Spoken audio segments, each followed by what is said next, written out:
Rua sat quietly on the edge of the hotel bed, holding her son's shirt in her hands. It was his wedding day, and she was sewing a small button that had come loose on his sleeve. Her hands were shaking, but she didn't want him to notice. Sani, her only child, stood in front of the mirror, fixing his cufflink, smiling nervously. He thought she was just emotional because it was his big day, but there was more. Rua smiled back, but inside, her heart was heavy. Not because her son was getting married, but because something inside her felt strange. Something didn't feel right, like a quiet warning in her chest that wouldn't go away. She couldn't explain it, but mothers have a way of sensing things before they happen. A feeling deep inside that tells them something is wrong, even when everything looks perfect on the outside. She looked at her son, the boy she had raised all alone after losing her husband. She had been there for every step of his life, every success, every tear, every dream. And now, on the day he was starting a new chapter, she should have felt proud and excited, but instead, she felt unsure. Still, she said nothing. She tied off the thread, cut it gently, and patted his shoulder. "You look perfect," she whispered with a soft smile. But inside, her heart whispered something else, a quiet voice saying, "Watch closely," because even when mothers stay silent, they are always listening, always protecting, always knowing. Rua stood up, brushed her dress, and looked at her son once more. She didn't want to ruin his day. She didn't want to be the mother who caused doubt or stress. So she kept her feelings to herself, hiding them behind a calm face and a steady hand. But in her heart, a storm was starting to form, gentle, quiet, but powerful. And deep down, she already knew something was about to change. Later that evening, the air was filled with laughter, camera flashes, and the scent of fresh roses. The wedding was in full swing. People were moving around, getting ready for the reception. The bride was in a room behind the floral arch, having her makeup touched up and dress adjusted. Everything looked perfect from the outside. Rua walked down the hallway quietly, holding a small box in her hand. Inside were 2 gold bangles she had kept safe for years, passed down from her mother. She had always planned to give them to her daughter-in-law on her wedding day. It was her way of saying, "Welcome to the family." With a soft smile, she walked towards the bridal suite, ready to leave the gift there without making a fuss. But just as she reached the doorway, she heard a voice, low, sharp, and full of attitude. It was the bride. She was speaking to her friend, unaware that anyone was nearby. "She's just the mother-in-law. I'll deal with her after I get what I want." Rua stopped in her tracks. She didn't move. She didn't even breathe. The words cut through the air like a knife. For a second, everything went quiet in her mind. She wasn't angry right away. She wasn't even shocked. What she felt was something deeper, a cold, heavy truth settling in her chest. At that moment, Rua understood something she had been trying to ignore for weeks. The bride didn't love Sani. She didn't care about becoming part of the family. She had married the idea of a life, the comfort, the status, the benefits. Rua stood there, still holding the gold bangles. Her fingers tightened around the box. She slowly stepped back from the doorway before they could see her. Her heart beat a little faster, not from pain, but from clarity. She now knew what kind of woman her son had chosen. She didn't cry. She didn't make a scene. She simply walked away with quiet dignity. That one whisper changed everything. The gift she had come to give, a symbol of trust and love, stayed in her hand. And in that moment, Rua made a silent promise to herself. She would not fight for a place in a heart that didn't respect her, because she wasn't just the mother-in-law, and the bride had no idea she had just started a fire in the heart of the one woman who would no longer stay silent. The wedding ceremony was beautiful. Flowers were everywhere, music played softly, and guests smiled as the couple exchanged vows. But in the middle of all the celebration, one person sat quietly in the front row, Rua. She wore a calm smile, her hands folded in her lap. Her eyes followed every moment, but her heart felt heavy. Not once did the bride or groom look her way. Not once did they call her forward, give her a hug, or say, "Thank you." The speeches began, full of laughter, long stories, and sweet words. The bride thanked her bridesmaids, her parents, even her makeup artist. The groom praised his friends and talked about how lucky he was. But no one mentioned Rua, not a word, not a nod. It was like she didn't exist. And yet Rua had done so much. She had raised Sani alone after losing her husband. She worked day and night, never letting her son feel the absence of a father. She gave up her own dreams just so he could build his. When the wedding plans began, Ruwa didn't hesitate. She sold her small piece of land, her only remaining property, just to cover the costs. She hand-stitched the bride's veil herself, working into the night for weeks, sewing each detail with love. But today, none of that mattered. She sat through the entire ceremony with grace. She smiled for the pictures. She clapped with the guests. But inside, something had started to break. She didn't want attention. She didn't need a big thank you in front of the crowd. All she wanted was a little respect, a little warmth, a simple look from her son, a soft, "Thank you, Mama." That would have been enough, but it never came. Instead, Ruwa watched her son walk right past her, his hand in his wife's, both of them glowing, too busy to notice the woman who made it all possible. Still, Ruwa stayed calm. She didn't cry. She didn't complain. She sat tall, dressed in her best clothes, her back straight and her heart quiet. But she noticed. She remembered. Every small moment, every small slight. She felt it. Ruwa wasn't angry yet. She was just aware. Aware that things were not as they seemed. Aware that love without respect is empty. And most of all, aware that she had given her all, but had been treated like she gave nothing. She didn't raise her voice. She didn't raise her hand. But her silence, that said more than words ever could, because she sat through it all, gracefully, but not blindly. Ruwa sat quietly at the reception, holding a glass of water in her hand. The music played, people laughed, and the bride and groom danced in the center. But Ruwa's heart wasn't in the celebration anymore. She took a slow sip of water and let her eyes rest on the lights. But her mind had already gone far away, back to a day that changed everything. It was the day her husband died. She remembered it clearly, like it had happened just yesterday. The cold hospital room, the silence, the final breath. That day, Ruwa had held Sani close. Just a small boy back then, confused and afraid. She had looked him in the eyes and made a quiet promise. "I will raise you to be strong, but never proud, kind, not careless. A man who respects women, especially the one who raises him." From that moment, she gave her life to him. She worked long hours, skipped meals, and gave up her own comfort, just to make sure he never felt alone. She didn't spoil him, but she gave him love, enough to build his confidence, and enough discipline to keep him humble. She taught him how to cook, how to clean, how to pray, and how to speak with respect. She was not just his mother, she was his teacher, his protector, and his guide. And now, years later, here she was, sitting at his wedding, watching him smile beside a woman who didn't even look her way, a woman who whispered behind her back, a woman who didn't see the mother, the queen, who had built the man she was marrying. Ruwa's eyes moved back to the couple. Sani looked happy, but blind. He didn't see what she saw. He didn't hear what she had heard. He was too caught up in the moment, too in love to notice the danger of giving his whole heart to someone who had none for his mother.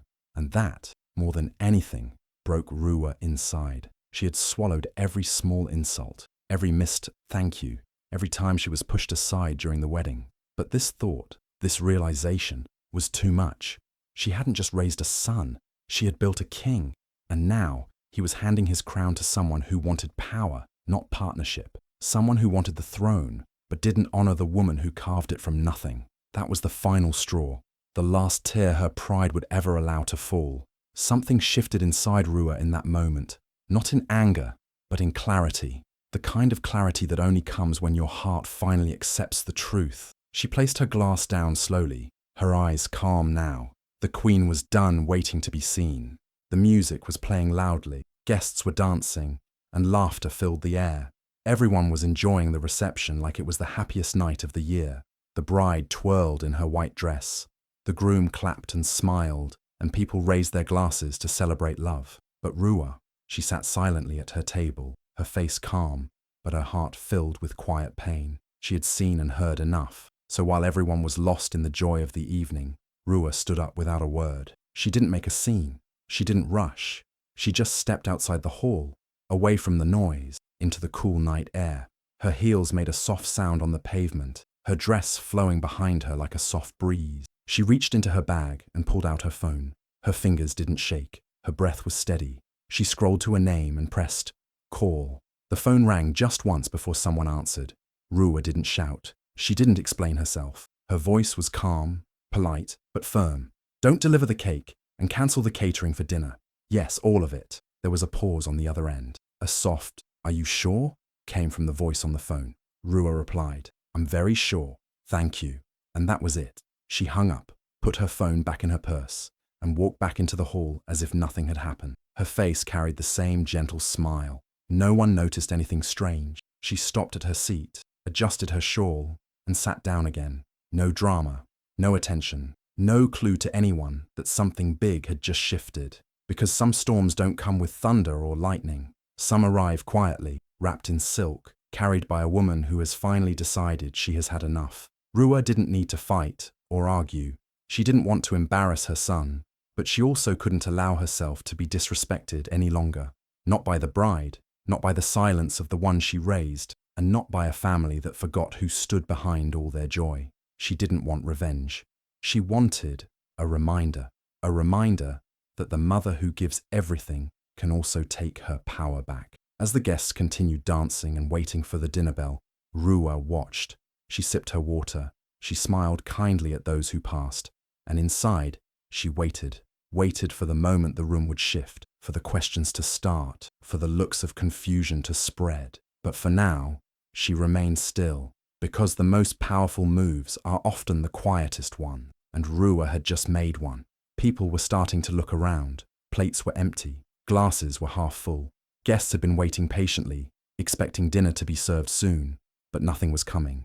No waiters, no trays, no cake, just music playing and confused smiles turning into curious frowns. Sani, the groom, walked up to one of the wedding planners and whispered something. She shook her head, confused. He looked over at the bride, who simply shrugged. Then he walked over to his mother, Rua, who was calmly sipping her water like nothing was wrong. "Mama," he asked softly, "do you know why dinner hasn't been served yet?" Rua placed her glass down gently, stood up slowly, and tapped her spoon against her glass. The soft ting, ting, ting caught everyone's attention. The music lowered. Conversation stopped. All eyes turned toward her. She stood tall, her face calm, her voice steady. "Ladies and gentlemen," she said, her voice clear but kind, "I regret to inform you that this reception will not continue as planned." There was a sudden wave of silence. People looked at each other in shock. She continued, "You see, I recently learned that I am just the mother-in-law. Nothing more. Not important. Not needed. So, I removed myself from the wedding budget." Gasps filled the room. Whispers started right away. Did she really say that? What's going on? And then, slowly, all eyes moved to the bride. Her smile disappeared. Her face turned pale. She looked like someone had pulled the floor out from under her. But Rua didn't look at her. She didn't shout or raise her voice. She didn't even change her expression. She had made her point. She simply picked up her glass, nodded politely to the guests, and sat back down. There was no drama, no tears, no screaming, just the quiet, graceful strength of a woman who had been ignored one too many times. And the silence that followed, louder than any speech. Everyone sat frozen. The bride didn't move. The groom looked like he didn't know what to say. The guests began murmuring, slowly realizing that the mother of the groom had just taken back her power, not with anger, but with elegance. Rua didn't need to fight. She didn't need to explain herself again. She just needed the world to see that when respect is missing, even a feast can disappear. And that night, the only thing served was the truth. A few hours before the wedding began, Rua sat alone in her room, holding a small, golden box. It was beautiful, carefully wrapped, and inside it were things that meant a lot to her. Not just gifts, but memories and love. She had been planning to give it to the bride on this special day. It was her way of saying, "You are family now." She smiled as she opened the box to check everything once more. Inside was a land deed for a small lakeside plot Rua had bought years ago. It was peaceful land, perfect for quiet getaway, something she had saved for someone special. Next to it was a necklace, not fancy, but full of meaning. It had stones from Rua's grandmother's old jewelry, carefully placed to create something new, something that carried generations of love. And on top of it all was a letter, a simple handwritten note where Rua welcomed her daughter-in-law to the family. The words were kind, full of warmth, full of hope for the future. She had written it with a smile on her face, believing she was gaining a daughter that day. But that was before everything changed.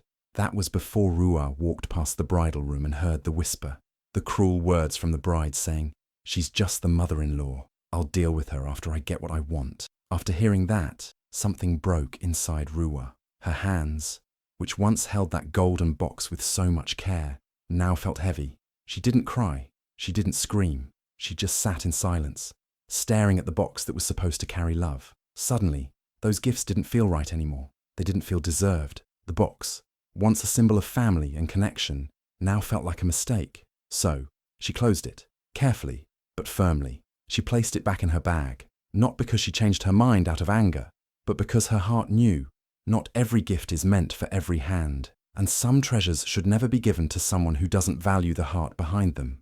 That box never left her bag again. The bride never even knew it existed. She danced and smiled, unaware that a moment of pride and disrespect had cost her something priceless. Because that day, Rua didn't just protect her son, she protected her legacy. Sani slowly walked over to where his mother was sitting. His steps were slow, his face full of confusion and regret. The room around them was quiet now, filled with tension. Guests were still whispering, unsure of what just happened. But Sani only focused on one thing, his mother. He leaned down beside her and asked in a soft voice, "Mama, why didn't you tell me?" Rua looked at him with calm eyes, steady and strong. She didn't show anger or sadness. She simply replied, "Because it was your test to pass, Sani, and your bride failed it before the first dance." Those words hit Sani hard. He stood up straight and turned slowly to look at his wife. She sat in the middle of the crowd, still holding her bouquet, her face pale. She was frozen, shocked, but still trying to keep her pride. She didn't even look at Rua or Sani. She just stared ahead, refusing to show guilt. But for Sani, everything was starting to become clear. He remembered the small things that he had ignored over the past few months.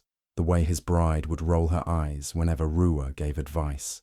The way she would speak over her, cut her off, or pretend not to hear her. The way she always wanted to be in control of the guest list, the food, the money, and how she had slowly pushed his mother to the side. At first, he thought it was just wedding stress. He believed she didn't mean it. He told himself Rua was strong and could handle it. He thought it was just small things. But now, after everything that happened tonight, he realized it wasn't small at all. He had allowed it. His silence had given the bride permission to treat his mother like she didn't matter. By not speaking up, by not setting boundaries, he had let his mother carry pain alone. The woman who raised him, who sacrificed everything, had been disrespected, and he did nothing. Sani's heart felt heavy. Regret filled his chest. He looked at his mother again, this time not as a son standing beside a bride, but as a man who had failed to protect the one person who had always protected him. And in that moment, Sani knew this wasn't just a wedding mistake. It was a deep, painful truth he could no longer ignore. Oh. As the music played softly in the background and guests tried to enjoy what was left of the night, Rua stood up quietly. There was no big scene, no shouting, no attention. She simply picked up her small purse and straightened her shawl. Her steps were slow but firm, her face calm, not angry. She had already said everything that needed to be said, without raising her voice. She walked over to the elders seated at the front and gave them a gentle nod. One or two of them tried to stop her, but she just smiled kindly and whispered, "When respect leaves the room, I do too." Her voice was soft, but her words were full of strength. Then she turned and began to walk away. No one else noticed at first. The bride sat still, her eyes wide, pretending not to care. Sani stood by, watching his mother with a heart full of guilt and sadness. But Rua didn't look back. Before leaving the venue completely, she stopped at the front desk and pulled out the golden gift box she had once planned to give to the bride. The land deed, the necklace made from her grandmother's stones, and the handwritten welcome letter. It had stayed in her bag all evening. She placed it carefully on the counter and gave the receptionist a small envelope. Inside, it was a note. It read, "You may have the ring, but you'll never wear the crown." That was it. No name signed, no anger in the tone, just the quiet truth from a woman who had been deeply hurt, but chose grace over revenge. And then, Rua walked out of the building. No one followed her. No one dared. She disappeared into the night like a calm breeze. Not broken, but whole. While others tried to save face inside the hall, Rua had already saved something greater, her dignity. She didn't wait for an apology. She didn't wait for anyone to see her worth. She simply walked away from a place that no longer honored her, because real strength doesn't need noise. And sometimes, the most powerful goodbye is the one that leaves with peace, not pain. Weeks passed after the wedding, but things didn't go the way anyone expected. The bride, who once smiled and posed for photos like a queen, started showing her true colors even more. She became louder, colder, and more demanding. The home that was supposed to be full of love began to feel like a battlefield. And Sani, he felt like a stranger in his own house. He watched how his wife treated everyone, especially how she spoke about his mother. No respect, no care, just pride and control. The same things Rua had seen before the wedding were now happening in full view, and Sani finally understood. His mother had been right all along. One evening, when the weight of everything became too much, Sani drove to his mother's house, alone. He didn't bring flowers or food, just the truth. He entered her small living room, where Rua sat quietly with a book in her lap and tea by her side. She looked up and saw the pain in his eyes, but she didn't say anything. She waited. Sani walked over slowly, then got down on his knees beside her chair. His voice cracked as he whispered, "You were never just the mother-in-law. You were always the foundation." Rua didn't cry. She didn't ask for an explanation. She simply placed her hand gently on his shoulder and said, "Then rebuild wisely, my son. This time, invite me to the table, not just the room." It was a quiet moment, but full of meaning. Rua hadn't ruined the wedding. She hadn't cancelled it out of revenge. She had reclaimed her place, not with noise, but with quiet strength. People still talked about the wedding with no dinner. Some laughed, some were shocked, but deep down, they all knew something important had happened that day. A message was sent, not just to the bride, but to everyone watching. Never forget the woman who made the celebration possible. Rua didn't walk away bitter. She walked away better. She didn't need to fight for a title. She had always been the queen, even if no one clapped for her. And on that day, in silence and heels, she reminded the world of one simple truth. Grace may be quiet, but it never goes unnoticed. If this story moved you, share it with someone who needs to remember their worth. Mother, daughter, sister, or friend. Comment, "Grace never begs," if you believe respect should never be optional. Repost to remind the world, the loudest power is quiet dignity. And never forget, queens don't chase seats, they build tables.